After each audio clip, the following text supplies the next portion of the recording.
Sono passati 100 giorni da quando ha fatto la sua uscita di scena. Poco prima aveva rilasciato una breve intervista dove auspicava che Gentilini potesse ancora farcela in quel ballottaggio con Manildo. Da quel giorno solo qualche intervista e qualche commento, ma tutto senza destare clamore, lontano dai riflettori della cronaca che per i 14 anni in cui è stato segretario della Lega Nord non lo hanno mai perso di vista. Oggi Giampaolo Gobbo, ex sindaco di Treviso, è stato l'ospite d'onore dell'associazione Prima il Veneto, punto.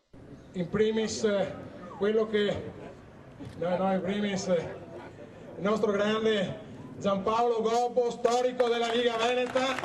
L'associazione dei dissidenti della linea Tosi, tra loro molti degli espulsi negli ultimi mesi e anche qualche consigliere in carica. Contenitori, chiamiamoli, che portano proprio avanti quei principi al di là della Lega, ma come associazione nei momenti poi politici. Anche Gobbo, che pure dribbla le polemiche dirette, non riesce a celare il proprio disagio nella Lega del suo successore Tosi. È evidente che quelle che erano le basi della Lega, quelli che sono i principi della Lega, sono stati un attimo, secondo il mio punto di vista, travisati e c'è un cambiamento anche nella Lega e questo non tutti lo apprezzano e non tutti vogliono andare avanti su questi punti.